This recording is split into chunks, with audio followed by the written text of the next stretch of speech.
Support. Curtis Fleming is there on the edge of the area. Fleming for Craig Hignett. Hit it, Higgy. Higgy hits the treble!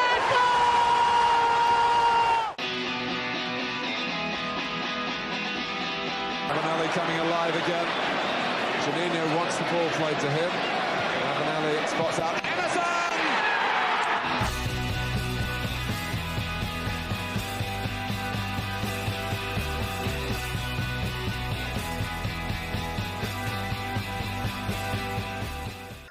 Hello and welcome to the Boro Breakdown podcast with Johnny, Dana, and fresh from pretending to play the keyboard and a Bob Marley tribute act, Tom Green joins us again on the Boro Breakdown after a little absence. As of course, we've got a win to talk about this week. Goals from Ben Doak and Hayden. Hackney gave Boro a 2-0 win over Stoke, helping Boro climb to 8th in the championship table. Tom, what is your one key takeout from the week? See what you did there. I'm really glad to be here talking about a win this week. I thought yesterday it was an improved, better performance without being anywhere near the full potential of what we know that this team has. It needed to get better. We needed to start picking up the 3 points at home a little bit more consistently. We did do that yesterday. We looked a bit sharper with the passing. Looked quicker. I thought the balance was a bit better with Doak on the right-hand side and McGree back in the team. So quite a few positives yesterday. It's just we've got a couple of things to work on now, keep improving and be consistent with results. And Dana, how are you feeling as well? Happier than last week?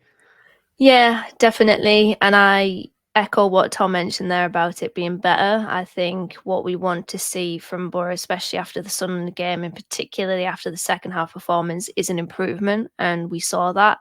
Everything that I think we lacked against Sunderland in terms of the tempo, in terms of the forward thinking, the forward passing, I think we had it yesterday against Stoke. So that's a big positive.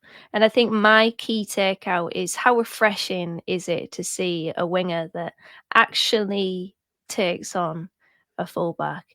And that's no shade to any of the other wingers that we have. It's just a shade towards football in general now, because wingers seem to be more inverted. They narrow, they come inside. And it's one of the things that I think I mentioned in the last podcast is kind of become a little bit of a bugbear of mine. So it's just good to see.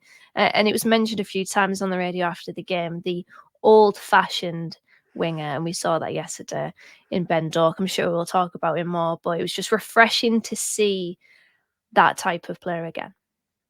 Yeah, well, on his lowdown video, I said he was like quite an old-fashioned winger. My predictions as well for the next trend, quotation trend in football, is wingers coming back as well. So maybe this is the start of something new, you know. But for me, I think my key takeout, I would say, I like unpredictability, I guess, sometimes. You know, predictability works. On the last podcast, I said Michael Carrick's got questions to ask rather than solutions. I think the questions I asked was probably how do we get the most out of the team. I think Stoke weren't as good as they should have been, which definitely contributed to Boro's win, but I did like the unpredictability of Boro's play. In terms of how good McGree was, how good Ben Doak was, I think that definitely helps with Boro creating and finishing chances as well. But let's chat about the Stoke game then, because Boro made 3 changes from the last game, with 2 being enforced, with Matt Clark and Tommy Conway both being out injured. And then Ben Doak came in for Isaiah Jones. Guys, what were your assessments of the game? Dana, how were you feeling about it all? I thought it was a good measured performance, and it was a game that showed how you can control the game out of possession, because I think Boro's set up against. So, I mean, firstly, I want to talk about Stoke's setup actually, because I thought it was quite interesting that they didn't adopt the same blueprint that we've seen in recent weeks from teams, because essentially how to nullify Boro and frustrate Boro as a team and as a supporter group is to essentially play that low block and to try to compact the game and force Boro through the middle, where essentially you just have a lot of pot shots blocked and kind of that U-shaped shoehorning it from side to side with the passing. Stoke didn't do that. And I was talking to, I was on a Stoke podcast this morning and we were just saying about that. And I mentioned how maybe if it was 8 to 10 games into Pelac's reign at Stoke, it might have been different because he's a new manager. Maybe he's just trying to stamp his way, his style on the team kind of instantly. But I really do want to praise Boro in this game because the way that they set up in terms of Stoke being a 3-man defence when the right back would tuck in, numerically in the middle, blocking off Jordan Thompson, their number 15, so well. When Berger shifted to make it a back four, it was the exact same. Latilath and Finn Azaz and Rani McGree and Ben Doak, to be fair, the whole front four was very disciplined in their positioning, cutting out those passing lanes, forcing it wide. And when they did get out Stoke, our 1v1 defending was really strong. And then it was all about forcing Stoke into areas in which they do not want to play. The pressing triggers were really good. I think you don't want the ball in the area of your fullback, right or left. You don't want it to the right or left of your own box when you're in possession, because teams can squeeze up on you and do what Boro did yesterday, winning the ball back high at the pitch. And from goal kicks, I think it was very interesting how we were essentially trying to make that ball go long, cutting out those passing lanes, can't pass to the centre back, can't pass to Jordan Thompson, the central midfield player. We'll hook the ball long and we'll win the ball back. So I really, really enjoyed that from Boro. And in terms of our in possession play, it was just the tempo. It was having that outlet on the wide right in Ben Doak where you can switch the ball and you can move it very quickly because he is very quick. And I feel sorry for Eric Bocat, who had a really tough afternoon against him. So it was, as I said at the start, like it was everything that I think we didn't see against Sunderland, but we saw it against Stoke. So yeah, that was it was a big plus, and hopefully we can build on this now because I think we need to just get cooking on gas now, Boro. We don't want this to just be a little thing, little moment. We want it to be much more than that. Hopefully, consistent form from here on out.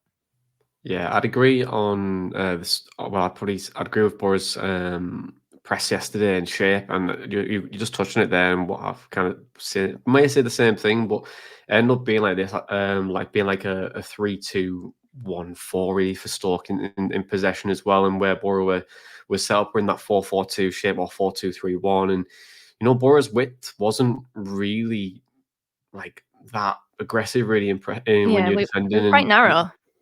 Yeah, and that's what you want to be, to be honest. Like, when you're defending, you want to be narrow. When you're attacking, you want to be expansive. And, Stoke were trying to be as expansive as possible. But what the problem was they had no one in the middle because you had the 3, you had your 2, and then everyone else was trying to play wide to try and stretch Boro. But when a team will be compact, you don't have anyone in the middle, so you can't really play through a team. So you have to shift out wide. But by the time they were shifting out wide, Boro had moved from side to side. So they weren't doing anything. And then the only thing that they had was try to play the ball over the top just to try and get them behind here and there. But it was only really once or twice I've seen them actually do it. I think it was in the first half, about 10 minutes in, Borges got took on by Kurmas. And then other than that, they didn't really create too many chances. Only when they started to really become more aggressive in the second half and they were chasing the game, they started to find a little bit of success. But Boro were catching them on the break. But Tom, is there anything you wanted to add to the game? What was your overall assessment? Pretty similar. To be fair, I thought, I'm sure we'll discuss this more later as well, but it was interesting the fact that Stoke didn't set up the way that we have seen already this season. And I do think when teams come to the Riverside and they're going to want to play football, that's when we might have a bit more success as to when we've been playing teams of a low block. But yeah, it was interesting. It wasn't what I was expecting Stoke to do. Really, really glad that we got the win after that Carling Cup game. I'm still going to call it the Carling Cup, but last month, just as the game was kicking off, my uncle actually said to me, "Going, oh, I hope you make it past the 60th minute this time." I was like, "Yeah, we'll see." But it was like I say, it was an improved performance from Boro.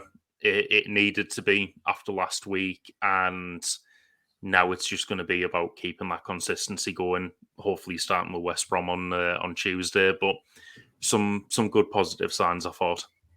I tell you what, Go there. I knew we were going to win because I could actually get signal on the Riverside.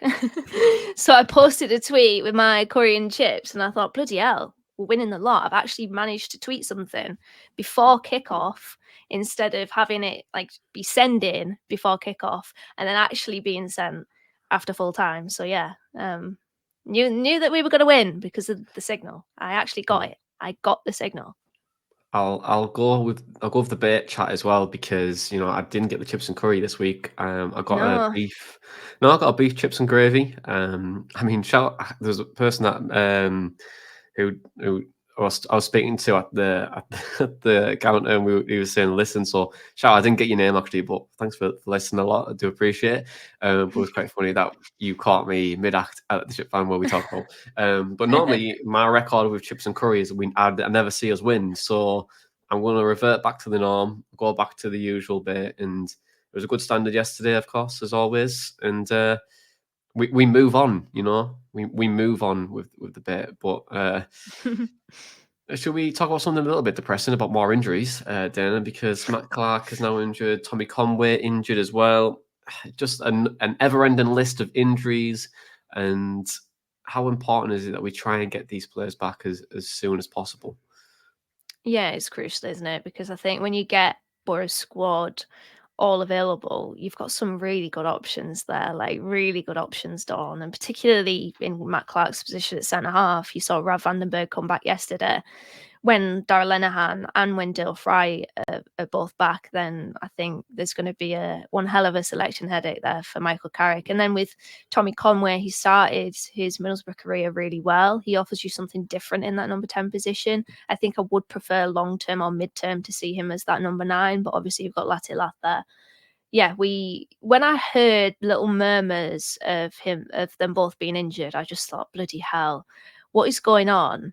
Because it's just injury after injury after injury. And everyone is like after the game thinking, oh, well, when we get these players back, and I kind of basically said it there myself, but it always seems like we get these players back and then they get injured again, or we get one player back and then another player gets injured. So we are incredibly cursed. But from what Michael Carrick said, they don't seem particularly serious. So yeah, unfortunate, because I think Clark's had a good start to the season. Conway's had a good start to his Boro career. But yeah, it's crucial that we get the players that are injured back. It goes without saying, really. It's incredibly important to Boro's consistency in performances, because if you don't have the consistency in the team, as we saw last season, you have inconsistent results. Yeah, absolutely. And that you're saying there, selection headaches, it'll show like how good of a squad that we will have when everyone is back, but it'll never happen probably for Boro. I don't think I can't even remember the last time we had a clean bill of health, to be honest, in the squad. So too long ago. It's been 84 years, Johnny. Say even during years. pre-season, we haven't had a full selection of players. Yes, it's usually the time everything resets. Yeah, 100%. And you know what, guys? And you mentioned it there, Dana, with like the options Dawn. Michael Carrick said options and had his little line in his press conference this week. I was desperate for him to say options Dawn, but he never did it. So yeah, Michael, shout out to one of our listeners that flagged that up in our Twitter DMs. So, Michael, I know you're listening. Please say options Dawn in your next press conference. But let's chat about the game even more, because Tom, we took the lead with Ben Doak's rebounded effort. Talking about Ben Doak, because he was absolutely brilliant yesterday, wasn't he? Yeah, I think in the first 10 minutes, he probably had more take-ons than I've seen Jones do this season. Him and my uncle were both kind of saying to each other like at points in that first 10 minutes, like, he looks immense, and then he had a cross or a shot or something, like, that's why we have him. He's not quite there yet, but like, he looks dangerous until he gets to the end product, and then yeah, his crossing needs some work, to be fair. But other than that, he was amazing in that in the first half, especially the goal. I honestly thought Riley McGree had scored. From where I'm kind of sat in the northeast corner, I was right behind it, and the swing that he got on it, I was just like, the thing is with them having Victor Johansson in goal, I do really rate him as a goalkeeper, and it's always like, oh, it's going to take something special to beat him, because he tends to always have a good performance against Boro, as well, as we saw in the many games against Rotherham where we just couldn't score. And I thought that Riley McGree effort was that something special to beat him. And to be fair, it was something special to actually get him on the floor and rebound it out to Ben Doak. But Ben Doak, the awareness to kind of stay on side in that situation and anticipate the rebound, that's what you want from someone in that position. And he definitely deserved the goal for his performance yesterday. Yeah, anticipation, Tom, is kind of the word of this goal, to be honest, because I had a look back at this goal and I was really impressed with Ben Doak. But secondly, I want to pay homage to Ben Gibson a little bit as well for helping Boro on the way a little bit. But it all starts really, and I want to pick this up with Ben Doak as well, because he's playing out wide on the right hand side. He's keeping a nice bit of width for Boro, and when you look at Borkat left back. He gives him a little glance and he's just aware of him. But, Ben Doak's already anticipating this ball to come into a certain area of the pitch. And when Boro progress with it with Riley and McGree, you see there's a little bit of a gap that opens for him. And you can see him pointing towards, this could be a ball that gets bent round into the corridor of uncertainty of all those footballing cliche moments. People quoting about there. But it does show that he's anticipating the ball to come into a certain area. And when you look at Stoke's back line as well, it's an area where Ben Gibson comes really deep and he plays in more of like a sweeper position. And that sweeper position as well, it just allows Ben Doak to anticipate, but to stay on sides in that moment. So when Ryan McGree does hit the ball, the Stoke backlines in 6s and 7s, it's all over the place. It's really poor from a Stoke perspective and from a Ben Gibson side of things. You need to step up, I think, in that moment. If Boro are trying to get a shot on goal, yes, you are anticipating probably more of a save, get pushed out. But for me, he's so deep in that, and the rest of the back line so far in front of him, he keeps him on side, and then Ben Doak is still anticipating the ball to come to him. And to be fair to Johansson, Tom, you said with there, it actually is probably a good save by Johansson. He does the right things, in my opinion, because he saves out, he's palming it away from goal, but just due to how Doak's anticipated this move from the quick free kick staying wide, getting himself into the position that he needs to. He's pointing where he wants it. He's already anticipating it with Riley McGree, potentially playing that ball in behind in nice little corridor, and certainly, and then also being on the mark to get the rebound as well. And it does come out to him quite nicely. He's not fortunate in this position. He's made himself fortunate because he's been able to check the run and then he's been able to tap it in to an empty net. But anticipation, luck, whatever you want to call it, he's worked for that moment. And it's as simple as things of following the ball when it goes in. You get taught that at such a young age. And just to have that and to anticipate it, it's really good to see, because I wouldn't have seen Jones normally do that. I think Jones would have already stayed there. Not to point, and say he wouldn't have done it, but from what he was trying to do throughout the game, Ben Doak, he was trying to get in certain areas, anticipate everything, trying to get good areas. Had a point to prove yesterday as well. And I think he did really, really well on that goal, to be honest. And I think it's a credit to him and a really good goal. Yeah, I enjoyed his performance. I think it's good, Tom, that you mentioned his end product there, because I feel like that is something that will probably keep getting flagged up, but he is a young player. And I think that I said it on the radio afterwards, there's a lot of people gushing over him at the moment. And I get it, because, it was a fun performance from Ben Doak. But I feel like we need to heed caution that this is a very young player and he's very, very raw and rough. And he's very highly rated at Liverpool. Jurgen Klopp spoke glowingly about him when he was in charge. And I just thought he was a lot of fun. Even though at times his crossing was a little bit wayward, simply having a winger that will take on a fullback and really cause problems, to be dangerous in that they can be a 1v1 threat, is so valuable. It's so valuable for Boro in particular because we have an outlet there. We have somebody that can maybe alleviate a little bit of pressure. We could have somebody that I think against a low block can probably provide us with an outlet there to be able to maybe force that wall down if you want. So, okay, yes, in terms of his end product, definitely needs improvement, but just that sheer pace. I mean, if you're a fullback, if you're Eric Bocat, you're scared, quite frankly. Well, maybe that's dramatic, but you're at a nervous disposition coming up against a player like Ben Doak, who's very quick. His acceleration is insane. He's just one click of the finger and he's off. And he's very good in those tight areas as well. He's got a good awareness of where the space is and also how he can use his body a lot. When I was looking at the clips for the Lowdown, I know I wasn't on it, but I was looking at the clips.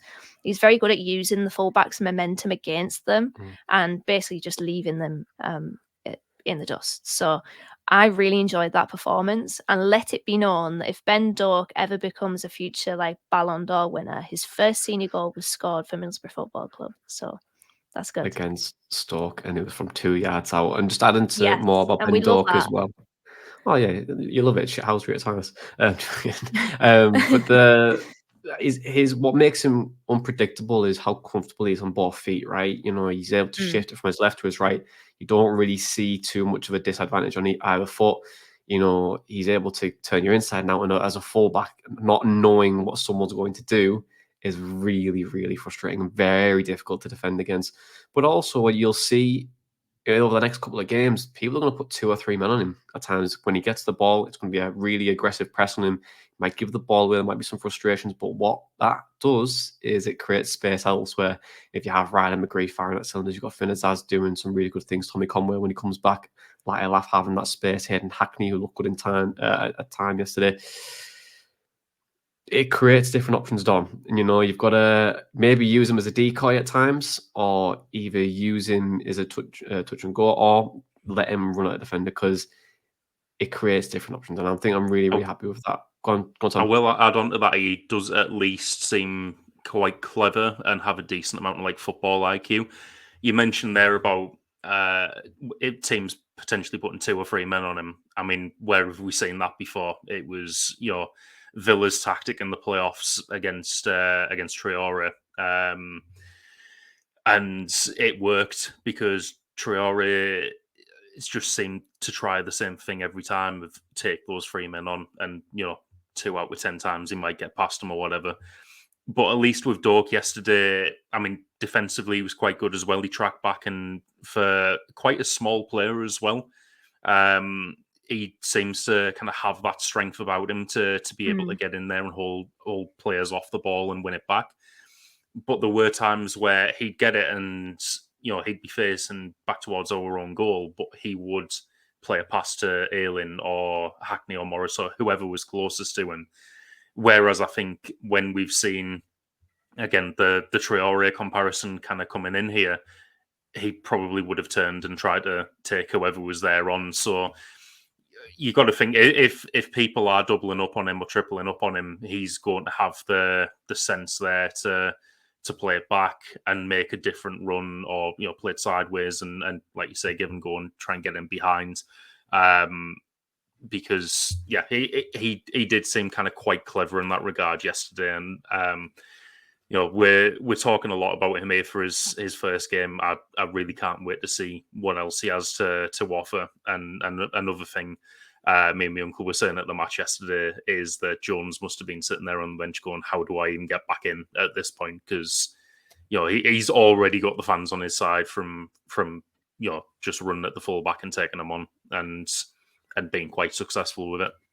That's what Jones did when he first broke into the team, isn't it? Which it's sad in a way that it's not quite like that with Jones anymore. But I suppose you've got a player there in Ben Doak who is very much new to senior football, and with a lot of those players, you do see that individualism. And Carrick mentioned it after the game when he was asked about Ben Doak, actually, about that individualism, and it's almost that fearlessness. The word fearless is always usually used when it's a young winger coming up and coming up against a fullback and just taking them on.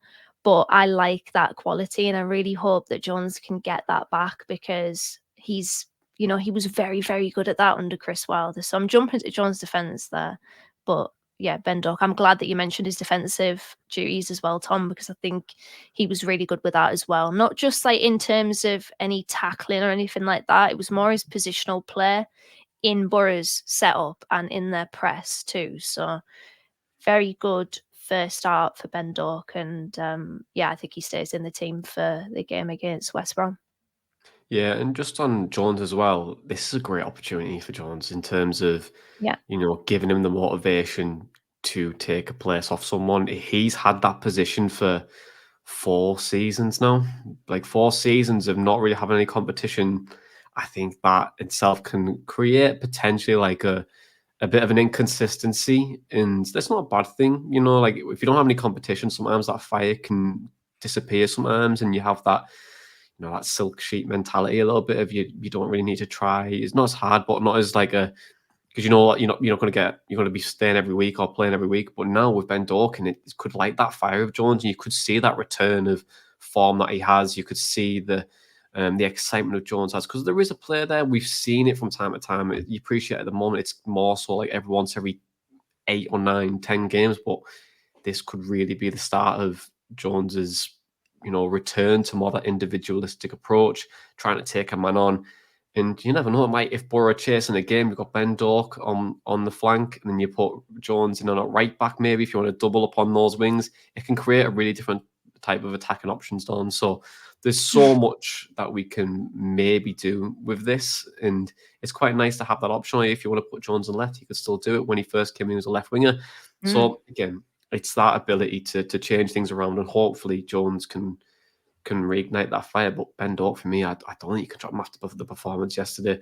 And we'll come back to the bit where you'll see like those 2 or 3 people on him, more fouls. You'll see more yellow cards get put on him as well. But there was 11 yellow cards yesterday, Tom, in the game against Stoke. What did you make of the referee's performance yesterday? Because he could have and probably should have given a red card as well, right? Well, you know what, on the red card thing, I'd already taken me eyes off the incident. So what incident was it? Was it Sam Gallagher? Yeah, Sam Gallagher. Yeah. Apparently, he'd chopped Hackney down from behind. I mean, this shows how late it was, because I was following the ball. I was too. Like a good 5 seconds later that Hackney's on the floor. So I'm just kind of like, yeah, that probably should have been a red. And when it was all kicking off, I was hoping it was a red, because we all know Sam Gallagher loves a 40-yard worldie against Boro. When he came on, I was like, oh, God, that's it. So, yeah, potentially it should have been a red card there. But, that's 2 games in a row now. There should have potentially been a red card. And I said in the group chat before I even set off to the Riverside, I was watching the Norwich Derby game, and Norwich had scored a goal in the first half that was clearly had gone out, and then they pulled it back in and scored. I was like, well, I'm off to the Riverside where nothing like that's ever going to happen. Tongue firmly in cheek there, because it always happens. It's the Championship. I thought the 11 yellow cards was hilarious though, because he was just not letting anything go. And I mean, some of it, to the letter of the law, it is a yellow card. There were shirt pulls and stuff like that. But yeah, there were quite a few occasions. I think Stoke had one on the edge of their box. Might have been Azaz that got wiped out. But the guy got the ball and he got a yellow card for it. Down the other end, Azaz with a slide tackle gets the ball, gets a yellow card for it. And I'm like, what on earth is going on here? Well, the referee didn't. The referee didn't even come out after half time for like a long time. Like, what on earth? And the officials, the linesman as well. And then there was no ball, and it was like an absolute car crash. Part of me thinks that the referee should have just stayed in the tunnel, to be honest. But hey ho. Yeah, I mean, probably could have had a better game without him. And this isn't like one of my stereotypical rants at the referee or something, because I just found it funny yesterday. Like some of the fouls he was given, some of the yellow cards he was dishing out. I was like, yeah, you're not cut out for the Championship, you mate. I thought at one point he was just going to book himself, just so like he kind of proves the point of like, look, everyone else is getting one, I'm going to get one. Everything's about me, kind of thing. It kind of felt like that, didn't it? I was like, oh my God, like how many yellow cards does this guy want to give out here? But I thought there should have been a red on Gallagher, to be fair. And, I shared both of yours opinions when Gallagher came on the pitch. I just put my head in my hands and I was like, oh no, here we go again. Here comes the 50-yard screamer from absolute nowhere, and he'll never score again. he's like one of those players for me, right? I actually feel like he doesn't exist like at all until like his team comes to comes to the Riverside, or we play against him, and he doesn't play any other games, doesn't even play football. He does a 9 to 5 somewhere, like he works in a call center and it bricklayer, whatever he wants to be, and he'll just play 2 professional games a season. It happens to be against us, and then that's how he makes a living, and that's it, But I mean, we did score a worldie, to be fair, yesterday, and Hackney scored an absolute belter, and it drew a lot of plaudits from yesterday. I think it was tremendous. But let's chat about this goal, because there was a knee slide involved. There was great press from Laugh. There was everything. So does anyone want to chat about? Oh, guys, just talk to me about this goal from Hayden Hackney, because it's just beautiful, isn't it? I loved it. Lucky to just be kind of sat in line with it. Yeah, well, what a strike! I heard someone on the BBC this morning after the game, kind of comparing him to prime Graham Souness, saying, "Oh, the way he drives from midfield and as a pop at the end." And I was like, yeah, I don't get that reference because I never saw Graham Souness play, but I'm sure it's Paul Pogba's fault in some capacity. But I think it's what you want with Hackney. I think he's grown tremendously in the last couple of years. I don't know about you guys, but I feel like he looks bigger and like stronger now than he did a couple of years ago. And it kind of helps with those driving runs from the midfield. And yeah, I thought at one point during that run, I thought he was going to go down. He recovered it well, kept on his feet, and he just seemed to have all the time in the world. And he just thought, all right, I'm hitting this, and then top bins. And yeah, what a strike that was. I hope we see more of that of him this season. It's what he's capable of, I think, with Hackney. When you're looking at Hayden, it's probably Hayden you want to be the one that just chips in with, I'd say, between like maybe 5 to 8 goals in a season, just to get that percentage of goals up from midfield. Because Morris, I think from when he was at Columbus Crew, was certainly capable of it, but I don't really think that's so much his game. Whereas with Hackney, because he's a ball carrier, he can get himself into those goal scoring or shooting positions when we don't come up against a low block, of course, because that'll just result in it being blocked. But I want to see that more from Hayden Hackney. It was a fantastic strike. He had he carried the ball through earlier on in the game, so there was definitely an avenue there, because I think Stoke were very passive in midfield. They were allowing Hackney and Morris to really dictate that game and take control of the midfield. And credit to Boro, because we essentially made that happen in how we were dealing with John Thompson in particular and shutting him out of the game. But yeah, Hackney's strike, it's everything that I think Boro fans have wanted to see recently, just effing shoot. And it was brilliant. There's an angle behind the goal where you could just see it. It's kind of postage stamp right in the top corner. And yeah, fantastic knee slide to boot. It was glorious. All of it, the whole thing, the run, the shot, the knee slide. It was brilliant. Should we talk about the knee slide? Yes. Let's, please, can we? Let's talk about the knee slide. Let's watch it because it's wonderful from Hackney. He runs the jump. Oh, look at that, and the turn and the bum slide from Luke Hayden as well. Let's watch it again. So like the run, jumps into it. That's fantastic, and the slide as well. He brings the left foot in, and the left foot, it's more so of an anchor. To be fair, and it allows you to do that little shift in position to celebrate to the crowd. And I really enjoyed it, to be honest. And you know what makes a really good knee slide, guys? How you indent the pitch. I want to give a shout out to Air from Rob here, because he did tag us in it. Thank you for taking a photo of some grass, but you can see how far that knee slide was. It really does glide off the ground, and he gets some good air, nice bit of velocity, good speed, good jump. And I also quite like the Luke Ayling aspect of as well, where he's able to bum slide in and slides across as well. Yeah, so it shows more in the pitch capacity, and you're doing enough for your knee slide. But guys, where does it rate for you in terms of knee slides out of 10, really? Because for me, I think that's a tremendous knee slide. It's definitely up there. There's more you can do, but it'd be good to hear your analysis and your thoughts and feelings of this knee slide. I think I'm going to just say it's a 9. I think it's the swagger in which he approaches it. It's the jump. It's the length of the slide. It's the finish. It's the fact that he leaves it on the pitch. Yeah, that's a very good knee slide from Hackney. I enjoyed that a lot. So it's either an 8.5 or a 9 for me, but I'm going to go with a 9. Plus, like the goal itself, I feel, you've got to match the knee slide. If you've got a knee slide after scoring that goal, you've got to make it good. And he made it good. Yeah. Like the execution was brilliant from Hackney, to be fair to him. You can't knee slide off of tapping, can you? It's got to be a specific knee slide. You've got to score a certain goal from a certain area to earn a knee slide.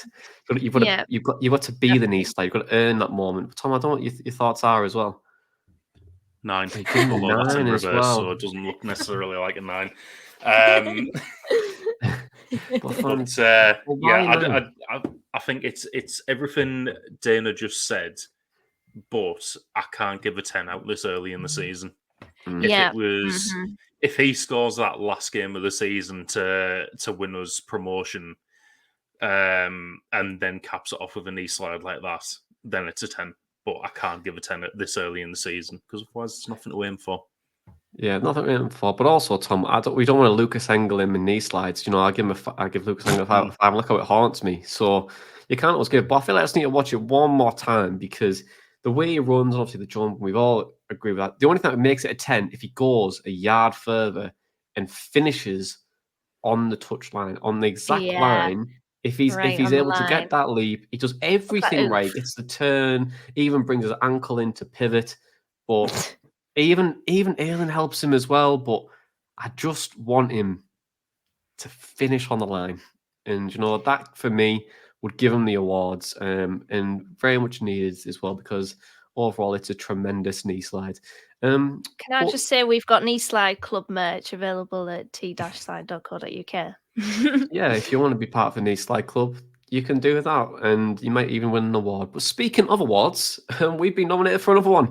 For the 3rd year in a row, we've been nominated at the FCA's for the Football Content Awards for this time a little bit broader. But to find out a bit more of how you can vote for us for Best Content Creator in the Football League, Dana, can you help us out here? Hi everyone, Dana here. We're up for a Football Content Award again this year, and here's how you can help us win. First off, you want to head to www.footballcontentawards.com/voting. You then want to click on the drop-down menu and head towards Best Club Content Creator. Click the drop-down menu of the Football League category and select the Boro breakdown. It's as easy as that. You don't need to vote for any other category. Just scroll down the screen, check the T's and C's and click Vote Now.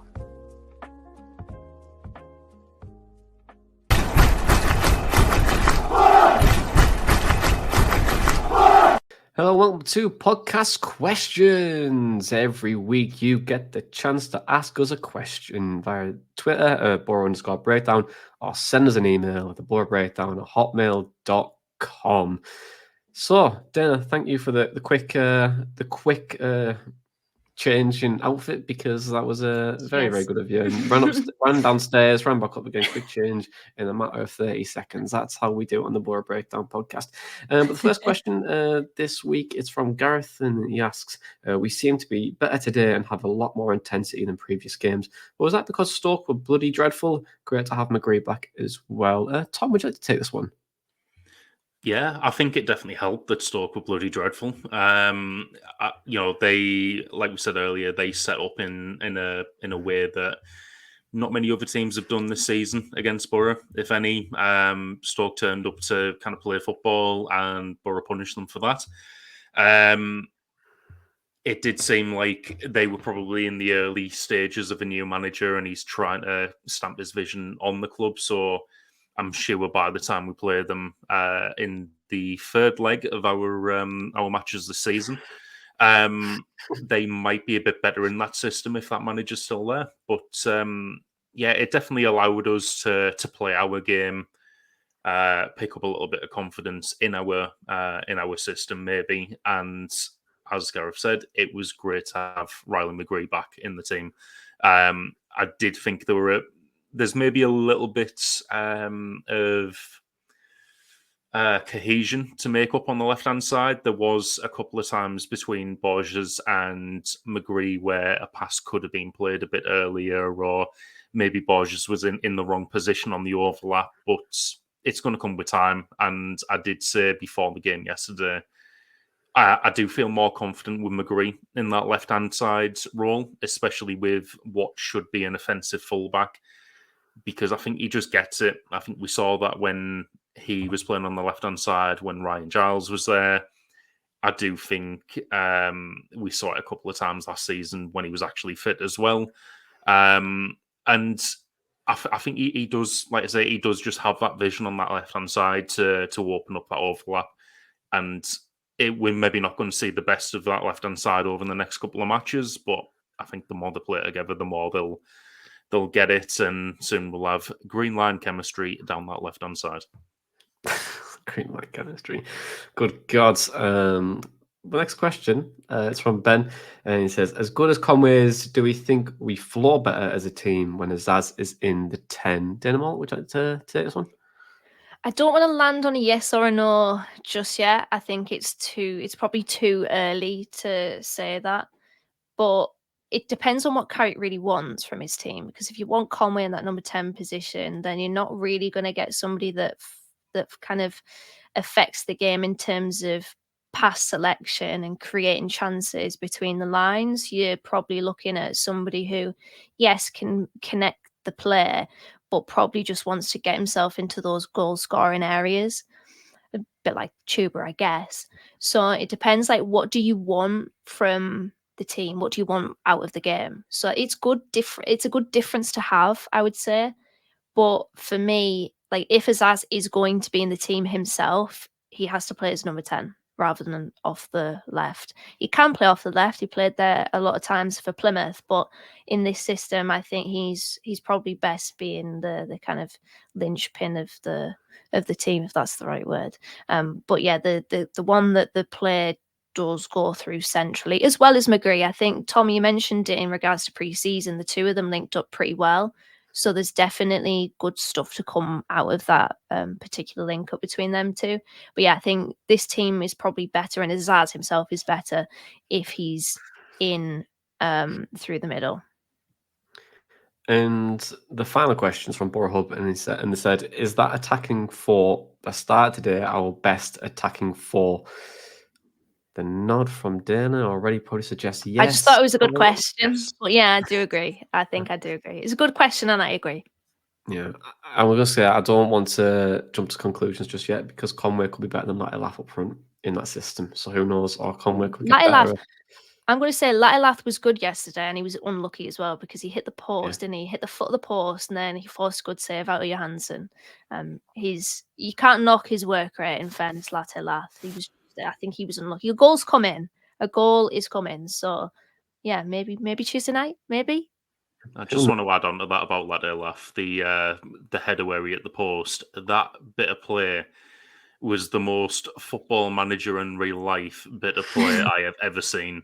The way that cross hung in the air, and then Latilaf outjumped someone who was about half a foot taller than him at the back post with the ball with barely any movement on it and hits the post. The amount of times that happens on Football Manager, but it goes in, is ridiculous. That's such a Football Manager bit of play.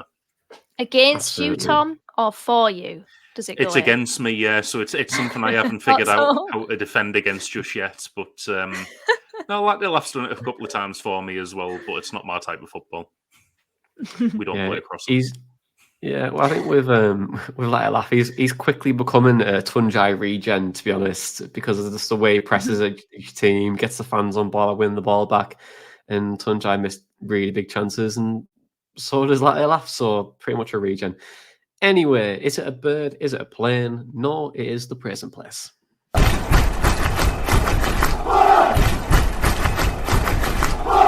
Yes, the present place, the only place we like to give praise to a player, a coach and staff member. Tom's Boro's shirt, not his Wi-Fi connection by any means. And Dana's quick change earlier. Guys, who is in your praise and place this week? Let's go first. Sure. Hayden Hackney to start off with. I thought was immense yesterday, other than the Graham Souness-like run and finish.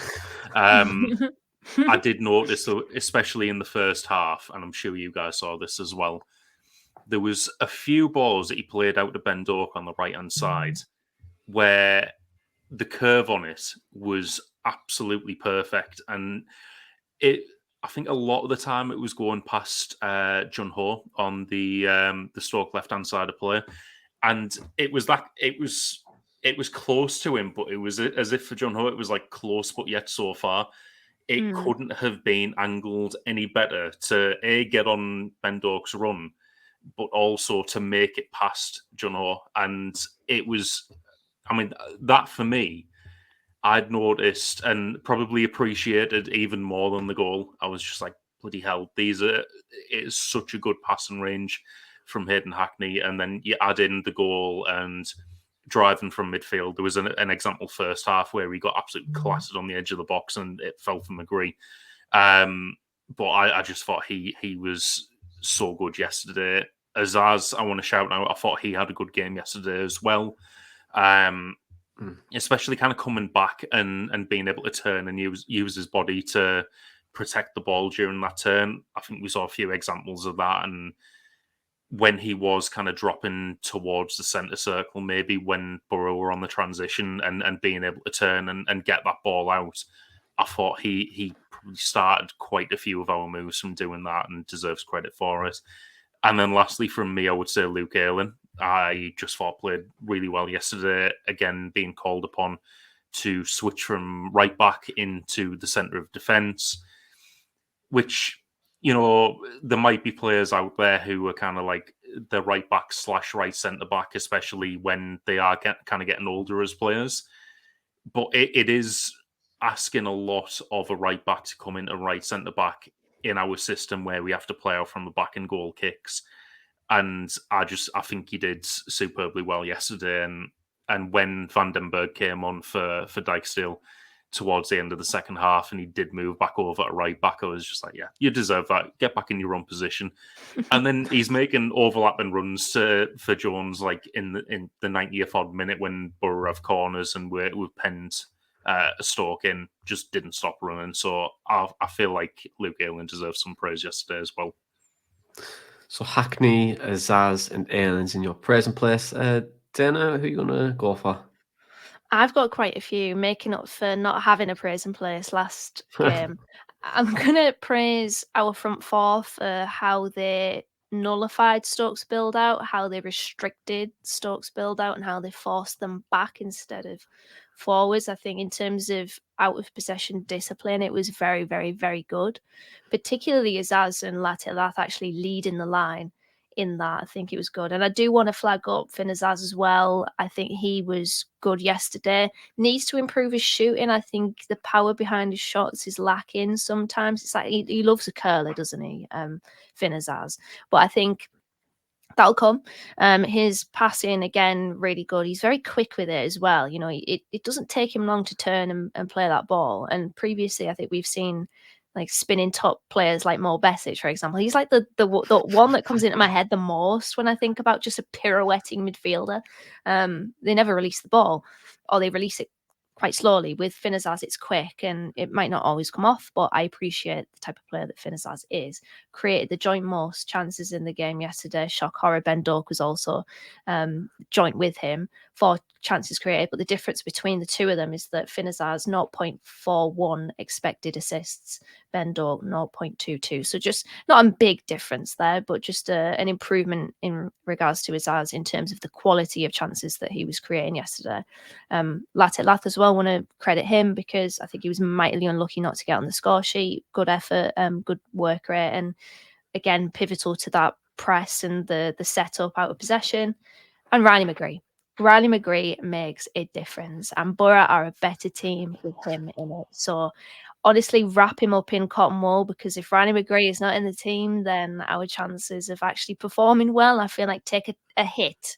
I don't know how big of a hit, but a hit. He's a very influential player, very effective player, one of Boro's best, and it's good to see him back. As I said last week, nobody plays that left-sided attacking role like Riley McGree does. So good to see him back, and hopefully we can keep him fit because he's really, really important to Boro's chances going forward. Yeah, floats like a butterfly, stings like a McGree. He's in my present place as well. He was marvellous yesterday. He makes such a big difference, doesn't he? His connection with Azaz is fantastic. I thought Ben Doak was really, really good. Definitely deserving to be in the present place. We haven't really fully mentioned him in it. I thought everyone played okay yesterday. You know, we played well enough to win the game. Stoke were poor, but overall, good performance. But for me, Riley McGree was my standout player, although Ben Doak will get the plaudits, and rightfully so, because his performance was really, really good yesterday. But that rounds us off, and we move to another part of the show, which I absolutely adore, and it's trivia time. I absolutely love a bit of trivia, and this week, guys, bit of a difficult one for you. But the question for this week is, Boro and West Brom have been promoted from the Championship on multiple occasions, but what is each team's record point total and what year did they achieve it? So, what is each team's record points total and what year did they achieve it? So, your 30 seconds. Does that make sense? You look a bit perplexed a little bit, areas. No, it's just a rock hard question, and you've been evil today, Johnny. You've been I've evil. I agree. I absolutely Riley McGree with Dana there. Oh no. Well, I'm going to podcast. Right. Okay. Well, 30 seconds starts right now.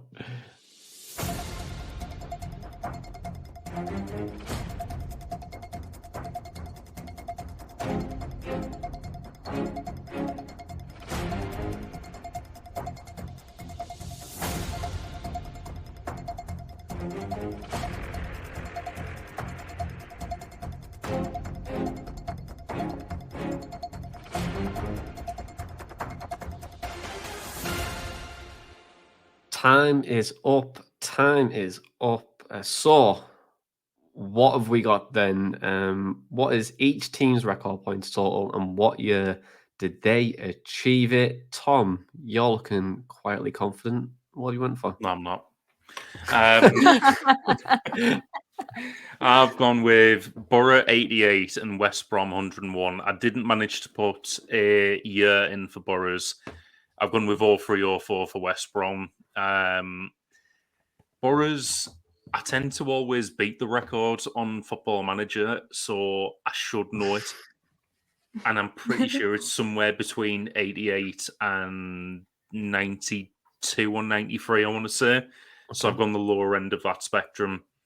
West Brom, complete guess. I remember seeing us playing West Brom in the 04-05 season. And if memory serves me right, they'd just come up. So I'm going to say that they maybe won or finished second and got 101. Okay. Demo, what are you going to go for? This is rock hard, by the way. I've gone West Brom 74, 2009-10. I am pretty sure, was that under Mowbray? Did they get relegated with us in 08-09? I can't remember. Anyway, I'm going to go with that for West Brom. 74 points, 2009-10. I'm thinking Mowbray was in charge. I know he definitely got them promoted. Boro, my dad always harps on, well, he doesn't always harp on, actually. Sorry, Dave. But he has mentioned before about Boro's record total with 2 points per game, and it was in the 70s under Jack Charlton. I've gone 86 points in 1973-74, which is wrong, probably, but oh well. What an era I was there. What an era. But then you're kind of partially right with the 09-10. That is their record year. However, their record points was 91 points that West Brom got under Roberto Di Matteo. It was the year where they beat us 5-0 at home as well, under Gareth Southgate. And that was a very 74 is quite low. That was a bad guess. Yeah, it was pretty poor, I'm not going to lie. And then Boro's record points was 89 points under Aitor Karanka in the 15-16 season. So, Wow, nearly. I didn't know that. Nearly. I was one off. You are, Tom. I said I was one off, so you can give me that. Yeah, you were one off, and you got to take it. You've got to take it. So, well, let's look ahead. Let's look ahead to West Brom then for midweek game, and we take a trip to the league leaders, of course, who lost 3-2 to Sheffield Wednesday yesterday, but the game was overshadowed due to a passing of a West Brom supporter during the game. So we're passing our condolences to the friends and family for that. But the last time we played each other, Morgan Rogers, remember him?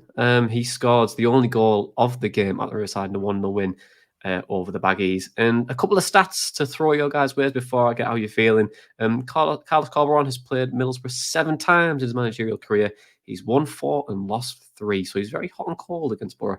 Josh Marger is the top goal scorer in the league so far with 7. Tom Fellows with 5 assists. They've got 4 clean sheets from 8 games, the 20th in the expected goals against table, so it shows they're quite compact and quite difficult to break down. But you know who's harder to break down? Apparently Middlesbrough, because we're 22nd in that from 5 goals conceded from an XG of 5.5. Their wins this season have came from majority of the bottom half, actually. QPR, Stoke, Swansea, Portsmouth and Plymouth, and have drawn against Leeds, and also were defeated earlier on in the Carabao Cup.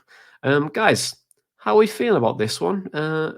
As you can see, Carlos Corberan either gets it right or he gets it terribly wrong.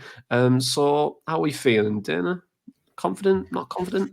It's Carlos Corberan, and I'm surprised actually that it's not straight up just however many wins. What was it? 6? Was that how many games Carlos Corberan has faced Middlesbrough in? 7 games, 4 wins, 7. 3 defeats. I'm surprised that's not straight up 7 wins, because it feels like he always finds a way. Like he always finds a way generally, I think, Carlos Corberan. He's a very wily manager, and funny enough, football cliches, we're talking about wily managers. And when I was listening to that episode, I was just thinking, Carlos Corberan. But yeah, I fear that he'll get it right this time, but it's going to be interesting, isn't it? Because they're coming into it off the back of a defeat. We are coming into it off the back of a win. So yeah, I'm fearful, I'm not gonna lie, just because it's him and it's away from home. I don't feel like we've done particularly well at the Hawthorns. I don't know whether I'm just scarred from seeing Boro lose there the first time I ever seen Boro play there, and I think someone got sent off. But yeah, I'm fearful that we won't win. I think a draw here, I would take a draw. Yeah, well, the last win was in 2019 at the Hawthorns Stadium. 2-0 win. What, sorry? The Ashley Fletcher goal from It was actually Fletcher goal, yeah. 2-0. Yeah, I think it was I think it was. And then, Tom, how are you feeling about the game? I am actually fairly confident about this one, and actually both games in the next week. This is it's mad to say considering West Brom are top and Watford did well yesterday. I backed them to win against Sunderland, and they did. They won me 48 quid, so I was quite happy about that. EAFC 25 will be getting bought at some point. But both of these teams, I feel, have a style of play and have been playing that style of play this season. This is going off kind of league positions and what I'm reading on Twitter, but I feel like, Corberan's maybe one who can look at Boro and try and kind of play narrow and exploit that and sit in the low block, but I don't think that he will. I suppose there's always a chance, but I don't feel like he would, and I think that's the same with Tom Cleverley at Watford. So if both of these teams come out and try and play like they are the home team, we're not going to change from our style of play, I feel like we could be dangerous for them. So I'm quietly confident about it, and I think that we can get a win there. Kiowa's losing 5-0. So Tom's prediction there is 5-0 defeat for Boro against West Brom. Don't know what you're going to go for prediction-wise. Oh, you know what? I'll go 2-2. I'll go 2-2. Gonna go with Desmond. Yeah. I'll go over 2-1 win. I'll go for any. I'd take it going in off someone's backside and going in. Do you know what I mean? We just need a win at this point. Tom, what are you going to go for? Actual prediction? Are you still going to go 5-0 defeat, or are you going to go for a win? I'm going to go 2-0 win. 2-0 win. Fantastic news. Okay, then. Well, guys, thank you very much for joining me as always. To listeners and viewers, don't forget to vote for us for the FCAs. Don't forget to give this video a thumbs up. Don't forget to subscribe to the Boro Breakdown on your podcast provider and on YouTube as well. But for right now, can Boro go and bag a win against the Baggies? This has been the Boro Breakdown podcast, and that was a Boro Matchday Chatter in a pod. Up the Boro Breakdown.